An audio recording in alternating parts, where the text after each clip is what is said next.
Welcome back to Old School Sports and our Out of the Park Baseball 26 series, Rescue the Rockies. And the 2032 to 2033 offseason is finally ready to get underway today. Appreciate all of the feedback on what we might want to consider this offseason over the past couple of episodes. I've spent a lot of time exploring some of the trade options we reviewed at the end of the last episode, as well as dozens of other potential players to trade for. And although I did make one relatively small trade that I'm going to talk about shortly, I think right now we're going to just kind of hold the line. We do definitely have surplus outfielders that I'd like to turn into a decent quality relief pitcher in the not too distant future, but I'm thinking that maybe more a month and a half or so from now when the winter meetings are going on. Just didn't find an offer that I really liked, and I'm hoping that maybe as we get into the winter meetings there might be something more interesting for us to consider. Have done a few things since the last episode, though. Made decisions on a couple of our trade-eligible players. We did exercise our team options on the left-handed reliever Luke Little and our third baseman from last year, Colt Keith. $7 million for Little and $10 million for Keith, so relatively expensive options there. I think we're leaning towards declining the option on Drew Summers. $1.7 million is not a huge price tag, but he's 32 years old and his profile is not all that special anymore. Although he has been productive for us the last couple years in terms of his ERA, he actually was a below replacement level player this past season. And we just made a relatively minor trade that brought us a left-handed arm into the bullpen. So the thought now is we exercise the option on Little for one lefty in the bullpen. We've got our closer, Wellington Herrera, as a second lefty. And we just made this trade for Jackson Peavey, which gives us a third lefty out of the pen to go with our number one starter, Noah Schultz, who's also a lefty. So I just don't feel like we need to chase Summers. I'd like to add another left-handed arm for the pen, whether through free agency or trade in the coming months. My hope is that ultimately it'll be someone better than Summers. So I think we're inclined to try to trade him away or decline that option. Peavey is a useful major leaguer. He's only 25 years old, and he was actually an all-star a couple years ago in 2030. But he only pitched 15 games, 6-2 with a 2.18 earned run average. And then he suffered a torn triceps, out for 4 months. 2031, he missed 4.5 months with a torn back muscle. And then this past season, he missed 6 weeks with bone chips in his elbow. So he's fragile physically, and his profile is nothing particularly special at this point. But he is a guy who could start or relieve for us, not someone, given his profile, who's incredibly proficient against left-handed batters.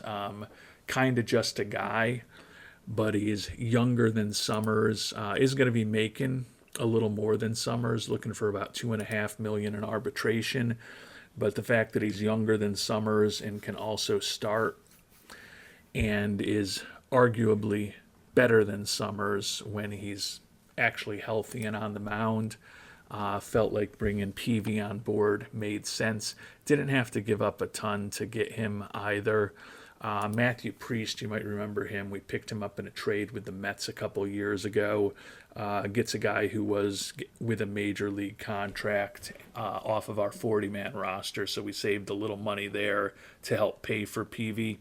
Had a solid, respectable year in Double-A Hartford last year, but that's where he spent most of his career with us, and don't see him really having a big-time major league bat, even though he is very good defensively with very good speed. Also included Andres Lara. This is a player that have a relatively long history with. Picked him up also in that same trade with the Mets, as it turned out. He's progressed more dramatically through our organization than Priest. Spent parts of the last 2 years in AAA, hit .353 in 116 AAA at-bats this past year. Another guy with good speed, not as good defensively as Priest, but certainly potential to have a useful major league bat. But at 26 years old, with all of our outfielders, he's not really part of our future. We did have to include 22-year-old minor leaguer Garrett Eden. Don't love the high financial ambition, the low baseball IQ, and the outspoken personality. I think that he could be a useful back of the rotation or long relief bullpen arm in the majors. He is a guy that we picked in the 5th round 4.5 years ago, so we invested some resources in him. But he's only progressed to high A ball for us, where he was 1-4 with a 7.80 ERA. Although you could argue that 4 or 5 years from now, Eden may be as useful, if not more useful, of a major league pitcher at that point than Peavey. Neither one of them, I think, is a star in the making at this point, and Peavey at least helps us add a arm who could start for us if we have some injuries, and also at least be a lefty out of the pen for us for this upcoming season. Personnel-wise, we did go with the guy, or we're trying to go with the guy that we talked about at the end of the last episode, that multiple members of the worldwide scouting department also liked. We need a new scouting director after our former scouting director retired, and Justin Abbott is a guy who's outstanding at everything. Highly favored tool scout, only 51 years old, so the hope is that we can get a good decade and a half kind of run out of him if we're able to sign him before he potentially looks to retire down the line. The other thing that we've been focused on preparing for this episode is player development in the development lab. And we'll touch quickly on the 8 programs that we're going to be running this time around. A couple of our big young stars who we've signed for the long term. Leo Martinez is going to be working on control after a successful trip to strength and conditioning program last offseason. Kevin Roberts Jr. going to work on his plate discipline after a year that might earn him an MVP. And we're going to sim through this episode, the award season, and then finish things up when we get to the start of free agency. So we'll find out whether Roberts Jr. wins any hardware this offseason. Justin Gibson, a guy who's not signed to a long-term contract, and he's looking for, even though he's a reliever, $20 million a year in his free agent years. So we're going to be going year to year with him. He's arbitration eligible now, but going to work on his control. And then our ace, Noah Schultz, who actually became fragile after a couple of minor injuries this past year. Even though he's only guaranteed to be with us for another 2 years until he can opt out of his contract, he's critically important to our hopes. So we're going to put him in a strength and conditioning program, even though he's older at the age of 29 than we typically run most players through the development lab. And then 4 prime prospects also going to be working in the lab. Third baseman Derby Mahez, who we hope will be our third baseman in the majors at some point, maybe towards the end of this upcoming season, going to be working on bat speed, along with the catcher Mike Girard, who we think could be our starting catcher in the not-too-distant future. And then a couple of pitchers, Brian Stoops, who we spent a first-round pick on a couple years ago, and Bernie Barrera, who was a scouting discovery in 2028. are both going to be working on their pitch movement in the development lab as we run the longer programs here. And then we will pivot to some defensive-oriented programs come the spring. And with that, we'll start moving forward. Going to continue exploring some trades, but as I mentioned, I think hopefully the more impactful ones maybe we'll be doing in a month, month and a half, so probably the next episode rather than this one. We have made offers to 6 of the 7 arbitration eligible players on our team now, with the addition of Peavey, who, as I noted, was also arbitration eligible. We will be moving on from Cole Carrig this offseason, even though he is a fan favorite. Not going to be making QOs to either Braden Nett or Kumar Rocker, so particularly with Peavey now on board as a guy who could start for us in a pinch, I think Nett and Rocker are unlikely to be back with us next year. And we've simmed ahead a couple days. We did bring Justin Abbott on board as our new scouting director. Looks like he's already gotten to work for us, which is good to see. I guess we must have had some stuff in the queue. Yeah, we did.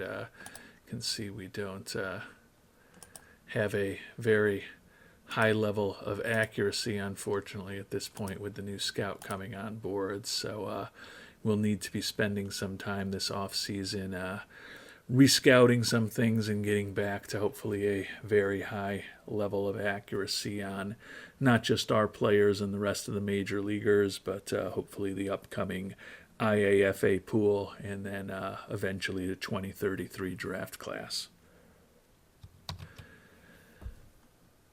And to be fair, those players that we've been scouting were international amateur free agents that we've been working on with our previous scout.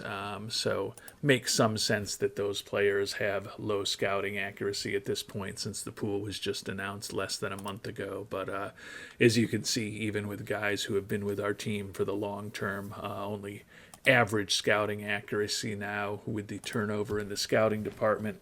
So we'll be working on that.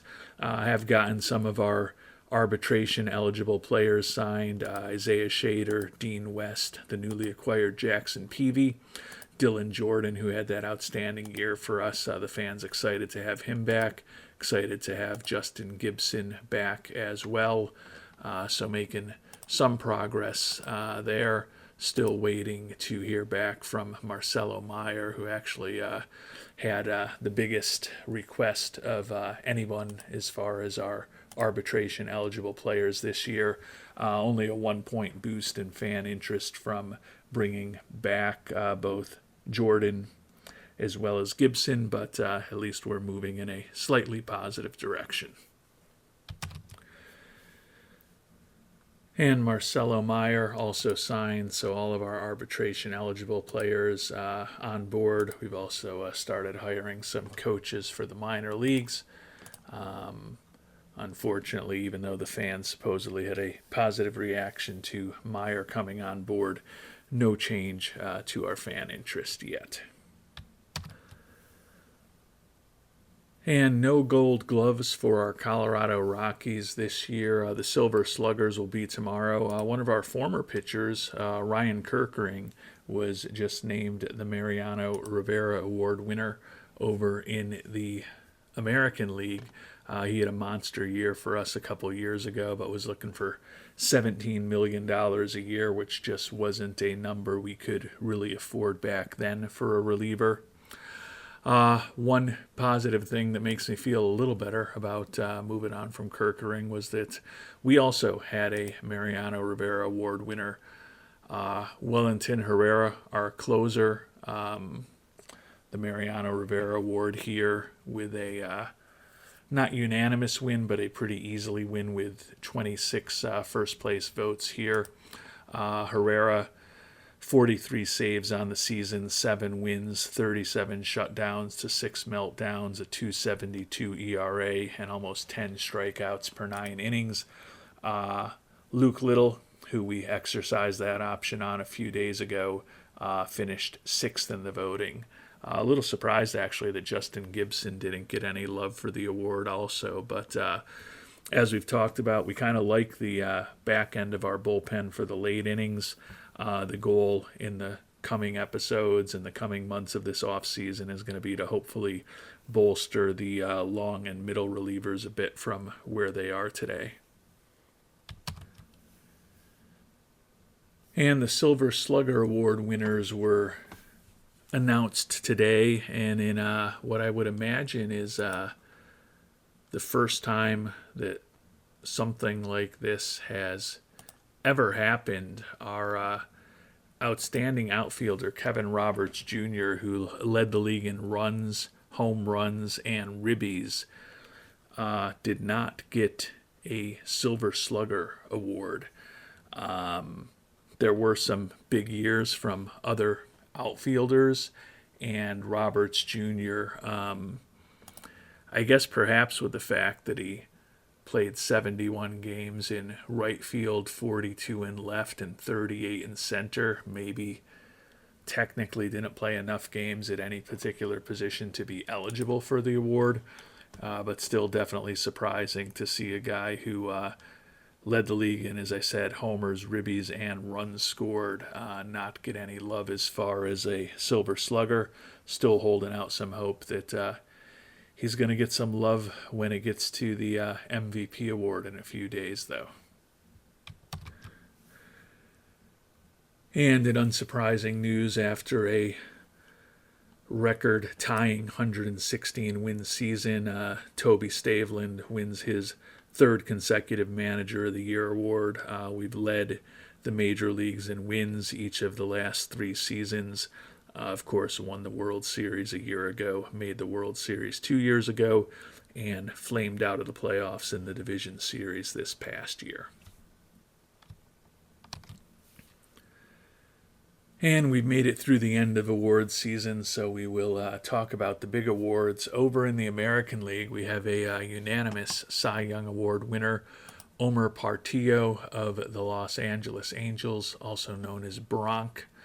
9-8 record, but with a 2.33 ERA, over 200 strikeouts, a very strong 184 ERA plus and 73 FIP minus, put up a 5.4 WAR on the season. In the National League, your winner is Yoshinobu Yamamoto from the Los Angeles Dodgers, winning now his 4th NL Cy Young Award, 13-5 record with a league best 263 strikeouts. Also led the league in strikeouts per 9, strikeout to walk ratio, FIP minus, and pitcher WAR. As you may have seen, we had the 2nd, 3rd, and 4th leading vote getters. Our ace, Noah Schultz, got 9 first-place votes. All he did was go 17-2, lead the league in ERA, WHIP, and quality starts. 3rd in the voting was our homegrown player, Leo Martinez, 16-6 with over 200 strikeouts, 257 ERA, and a league-best 0.6 homers per 9.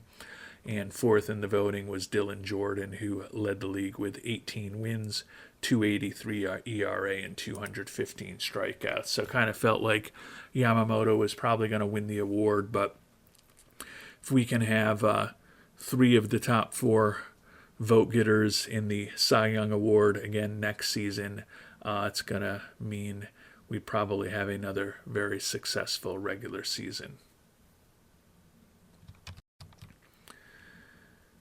And your American League MVP, no surprise, unanimous winner, a guy that we talked about when we did our review of some former international amateur free agents and draftees that didn't end up on our team.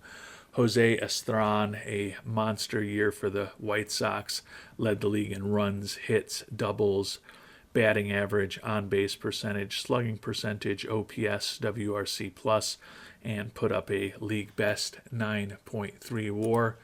Over in the National League, though, we do have a MVP, so it must have been that Roberts Jr. didn't technically play enough games to qualify for the Silver Slugger at any position, but after leading the league in runs, homers, and ribbies, follows up his brilliant 2031 postseason when he was both the NLCS and the World Series MVP with the first of hopefully multiple Most Valuable Player awards for our outstanding young outfielder.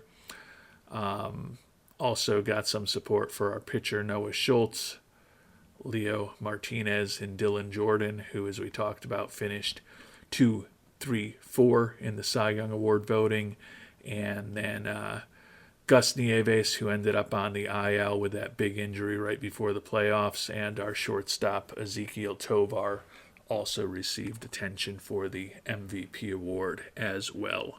But your winner, of course, Kevin Roberts Jr.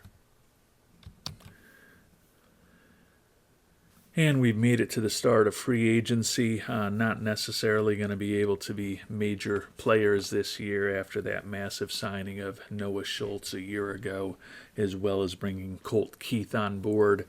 But always can get creative in the offseason with trades if there's someone particularly interesting on the market. Take a quick look at the international free agents and see if there's anyone who jumps out as particularly interesting. Lee Chai Lei, fragile 29-year-old pitcher, doesn't look particularly interesting. Reliever Jorge Robles, though, a 23-year-old out of Cuba.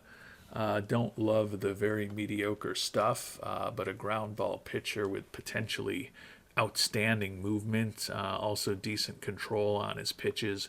Not looking for a ton of money.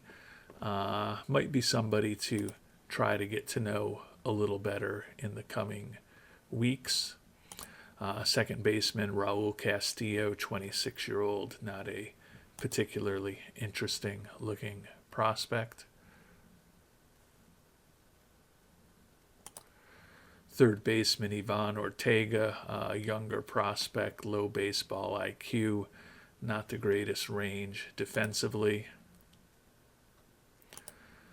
Center fielder Alex Salva, not that center field is a big need for us, but outstanding speed, great gap power, and pretty good outfield range, but he's 30-year-old. He'll be 31 years old early in the season, looking for about $11 million a year. Given the strength we have in the outfield, don't necessarily think that Salva will be a particularly important player for us to go after. Some interesting major leaguers on the market. Joan Duran, the veteran reliever. Colton Cowser, the left fielder. Tobias Myers, starting pitcher. Ben Brown, another starter. Gabriel Moreno, outstanding catcher, 32 years old. Solid defensively, but a really good bat. Evan Carter, the veteran now center fielder. Cade Cavalli. Mr. Scooble making it to the market. He is wrecked physically at this point. Was only 7-7 with an ERA of just over 4 a year ago for St. Louis. Justin Steele, veteran pitcher as well. And then another catcher in Creed Willems. So some interesting players out there with the departure of Carrig, with signing of our arbitration eligible players, and with removing a few guys from the 40-man roster by waiving and DFAing them. We've got a little bit of money to spend. We can basically spend $10,000 on somebody, but we're a little under our budget for the draft at this point. And we're much lower in player development and lower in scouting than we were a year ago at this point, too. So we'll explore the options in depth, but I think it is going to end up being more of an off-season where the trade market, if we're able to make any significant moves, is more likely to be the avenue for those moves, I think, than the free agent market this year. And with that, we will call it an episode. Next time around, we will be likely getting through the winter meetings and the Rule 5 draft. So I think there's an opportunity for us to continue exploring the trade market. Hopefully, also we'll continue to better scout not just the IAFA pool in our team, but also some of the potential free agents out there and the broader baseball universe a bit with our new scout on board. But feeling like it's been a quiet start to the offseason, obviously, with just that one trade for Mr. Peavey. But we brought back the 2 of the 3 players that we had team options on that we wanted to. We brought back 6 of 7 players who were arbitration eligible.